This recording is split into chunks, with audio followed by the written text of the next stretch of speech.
नमस्कार दोस्तों, कैसे हैं आप लोग। आशा करता हूँ अच्छे होंगे। स्वागत है आपका मेरे इस यूट्यूब चैनल द स्कॉर्पियंस में। दोस्तों, भारत का निर्माण कैसे हुआ इस बारे में थोड़ा मैं आज जानकारी देता हूँ आपको संक्षेप में।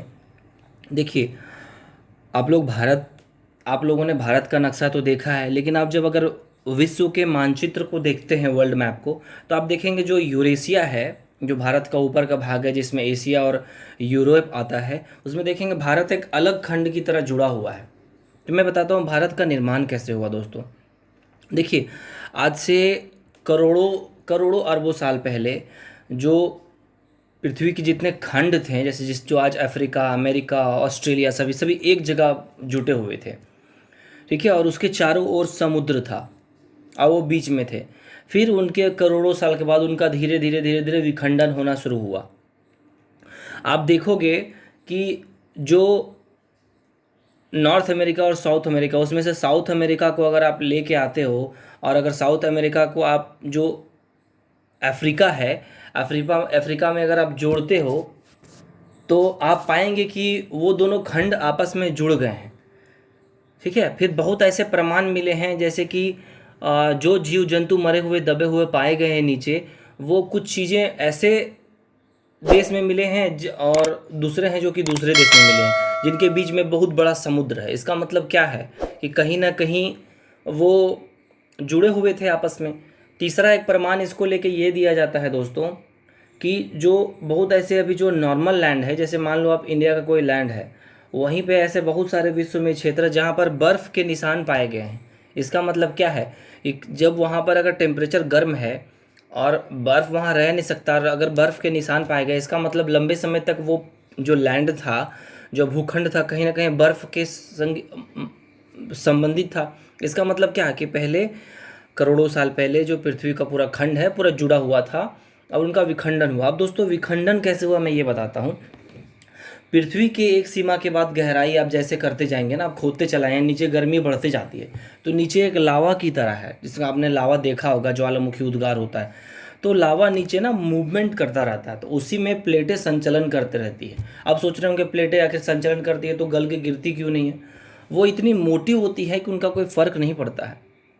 जो समुद्र तल होता है दोस्तों, समुद्र तल की जो मोटाई होती है ऊपर से नीचे ज़मीन की और अंदर तक से 2 से 4 किलोमीटर तक मानी जाती है। और जो पृथ्वी की मोटाई है 40 किलोमीटर तक मानी जाती है। 40 किलोमीटर मोटाई, आप समझ रहे हो, खोदते खोदते आप आपकी हालत ख़राब हो जाएगी। या अभी तक उतनी टेक्नोलॉजी आई नहीं है कि उतनी गहराई तक हम खोद सकें। तो इस तरह से मैंने समझा दिया। तो अगर लावा है तो प्लेटें क्या हुआ, मूवमेंट कर रही है।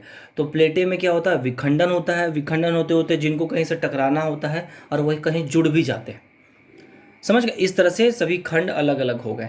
अब भारत दोस्तों इंडियन ऑस्ट्रेलियन प्लेट का भाग माना जाता है, इसलिए इसको इंडो ऑस्ट्रेलिया प्लेट कहते हैं।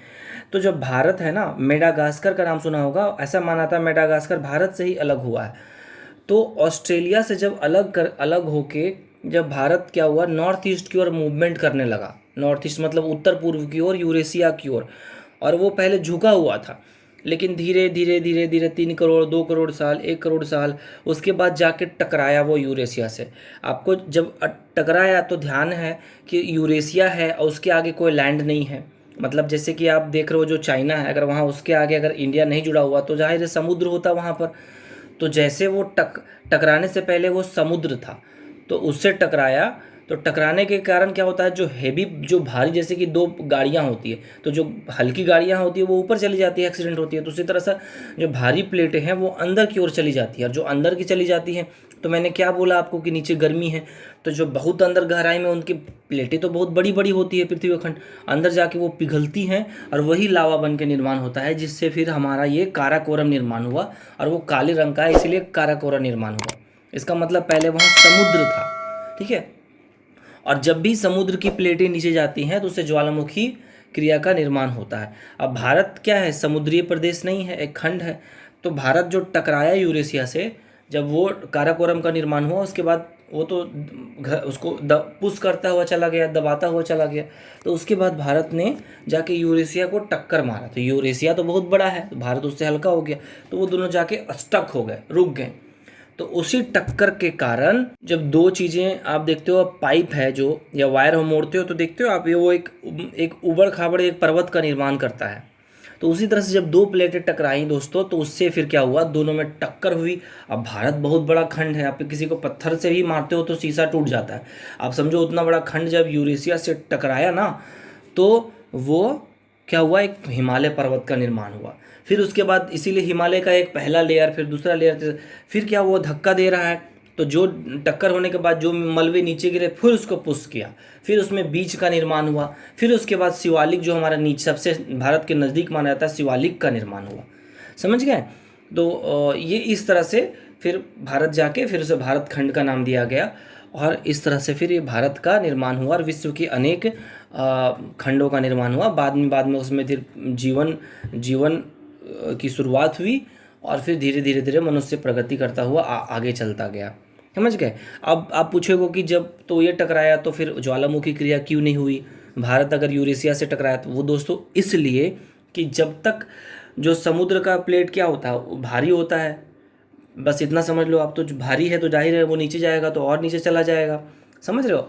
तो उसमें नीचे जाने से गर्मी होती, ज्वालामुखी क्रिया होगी, फिर वो पर्वत का निर्माण होगा, ज्वालामुखी। लेकिन हिमालय में ज्वालामुखी पर्वतें नहीं पाई जाती हैं। समझ रहे हो? तो इसमें वो ज़्यादा नीचे नहीं जा पाए, इसीलिए टक्कर हुआ। तो टक्कर हुआ तो फिर कंपन हुआ, इसीलिए उन क्षेत्रों में देखेंगे आप, जो नेपाल में कुछ साल पहले काफ़ी ज़बरदस्त भूकंप आया था। समझ रहे हो? तो इसी कारण वहाँ पर हल्के छोटे मोटे भूकंप आते रहते, क्योंकि भारत की जो प्लेट है अभी भी उसको धकेल रही है धीरे धीरे धीरे धीरे धीरे। समझ रहे? क्योंकि उसमें अभी भी जो एक गति कर गई है ना, उसमें अभी भी एक ऊर्जा बची हुई है। इस तरह से मैंने दोस्तों बताया कि भारत का निर्माण कैसे हुआ।